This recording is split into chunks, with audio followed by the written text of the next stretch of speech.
নমস্কার, আমি সৃজা। এই মুহূর্তে এসে পৌঁছেছি অযোধ্যায়। আর অযোধ্যায় কি করতে এসেছি জানেন? রাম মন্দির দেখতে। কি চমকে যাচ্ছেন শুনে? ভাবছেন আমি উত্তরপ্রদেশ পৌঁছে গেছি? না, একদমই না। আমি এই মুহূর্তে রয়েছি পুরুলিয়াতে। আর এখানেও একটা রাম মন্দির আছে।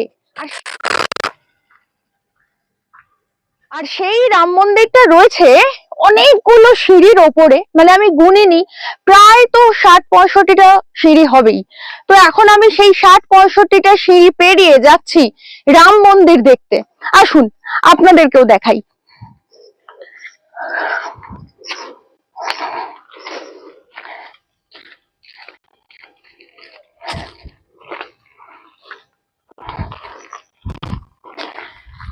পাহাড়ের চূড়ায় রাম মন্দির দেখতে এসেছি।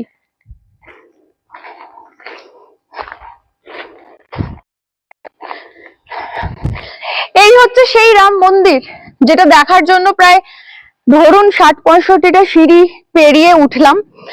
আর এই মুহূর্তে যে বললাম অযোধ্যায় রয়েছি, সেটা তো বললামই যে পুরুলিয়ার অযোধ্যায় রয়েছি, মানে এটা অযোধ্যা পাহাড়। আর সেই পাহাড়ের বুকে এই রাম মন্দির রয়েছে।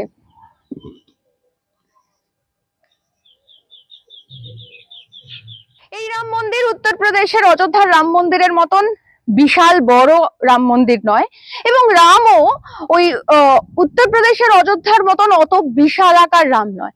ছোট্ট রাম, ছোট্ট সীতা, লক্ষণ, তার সঙ্গে হনুমান, সবই রয়েছে। কিন্তু যেটা ইন্টারেস্টিং, যেটা দেখাবার জন্য মেনলি আপনাদেরকে নিয়ে এসেছি আমি, সেটা মোটেই রাম মন্দির নয়।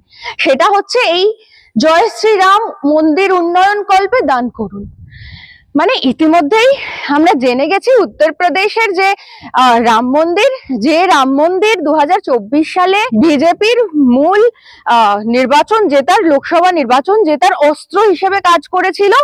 এবং এই মুহূর্তে দাঁড়িয়ে উত্তরপ্রদেশ যে রাম মন্দির নিয়ে বা যে রাম মন্দিরের দান বাক্স নিয়ে একেবারে সরগরম। কেন না, সেখান থেকে কোটি কোটি টাকার চাঁদা চুরি হয়েছে।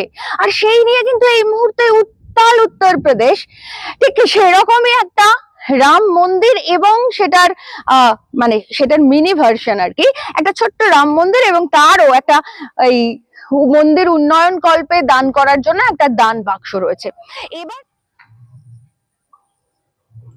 এবার যেটা ইন্টারেস্টিং সেটা আপনাদেরকে দেখাবো, সেটা হচ্ছে যে এই যে মন্দিরটা, সেটার সাইজটা, মানে এই যে মন্দির পাহাড়ের চূড়ায়, এই মন্দিরটার উন্নয়ন কল্পে দান করার জন্য দান বাক্স রাখা হয়েছে। এবার আসলে একটুখানি মন্দিরটা দেখাই আপনাদের। এই মন্দিরটা মানে শুরু হয়ে শেষ আমরা বলতে পারি।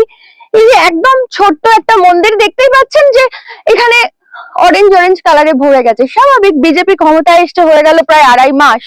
তো এখন যে কোনো মন্দিরই গেরুয়া রং হয়ে যাবে, সেটাই স্বাভাবিক। জাস্ট এই গোল চত্বরটুকু ঘিরে হচ্ছে এই মন্দিরটা। এই গোল চত্বরটা শেষ হলেই কিন্তু আমরা আবার চলে এলাম এই রাম মন্দিরের সেই গেটে। তো এই মিনি সাইজ রাম মন্দিরের উন্নয়ন প্রকল্পের জন্য ইতিমধ্যেই এখানে একটা দান বাক্স রাখা হয়েছে। আর অদ্ভুত ভাবে আমি মিল খুঁজে পাচ্ছি উত্তরপ্রদেশের সঙ্গে, কারণ ইতিমধ্যেই উত্তরপ্রদেশে কোটি কোটি টাকার চুরি হয়ে গেছে আমরা জানি, এবং চুরি করেছে বিজেপির নিজের ট্রাস্টের লোকজন, যার কোনো হিসেব নেই। এবং শুধু চুরি তো না, চুরি তো অবশ্যই একটা দুর্নীতি, তার সঙ্গে ওই চুরিকে কেন্দ্র করে হাজারো দুর্নীতি হয়েছে। যেমন ধরুন সিসিটিভি অফ করে রাখা হয়েছে চুরির সময়, বা ধরুন রসিদ ছাড়া শুধু টাকা পয়সা নয়, সোনার গয়না পর্যন্ত সেখানে দেওয়া হয়েছে। এমনকি উদ্ধব ঠাকরে তিনি পর্যন্ত বলেছেন যে রাম মন্দিরের উন্নয়ন কল্পে উনি অনেকগুলো সোনার ইট পাঠিয়েছিলেন, সেগুলোতেও উনি কোনো রসিদ পাননি। তো এই সমস্ত বিতর্ক যখন রাম মন্দিরকে কেন্দ্র করে উত্তরপ্রদেশ উত্তাল, এবং আমরা জানি যে এই সমস্ত টাকা পয়সা গেছে বিজেপির নিজের লোকের কাছে।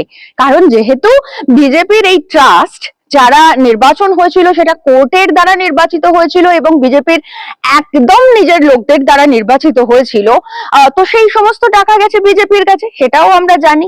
আর সেই ঘটনাকে কেন্দ্র করে যখন উত্তাল হয়ে রয়েছে উত্তরপ্রদেশ, ঠিক তখন আমি পুরুলিয়ার অযোধ্যায় এসেও এরকমই একটা রাম মন্দির আর দান বাক্স খুঁজে পেয়েছি। এখন দেখুন, যেটা উত্তরপ্রদেশের অযোধ্যার রাম মন্দির, সেই রাম মন্দিরের দান বাক্সের যে চাঁদা চোরের ঘটনা, সেই টাকা গেছে বিজেপির কাছে।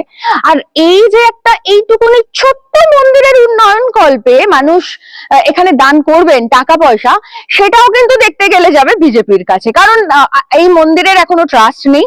এই মন্দির সরাসরি সরকারের মন্দির, মানে সরকারের হাতের মন্দির। আর আমরা জানি যে 2026-এর যে বিধানসভা ভোট হয়েছে, সেই 26-এর বিধানসভা ভোটে এখানে যে 9টা বিধানসভা পুরুলিয়া, সেই 9টা বিধানসভাই জিতে গেছে বিজেপি।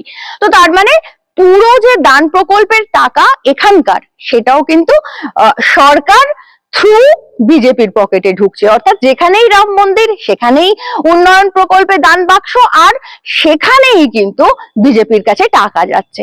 আসলে এই রাম মন্দির ব্যাপারটা এখন বিজেপির কাছে সব দিক থেকে প্রফিটেবল। একদিকে ভোটের অস্ত্র, আর অন্যদিকে নিজেদের পকেট ভরার অস্ত্র।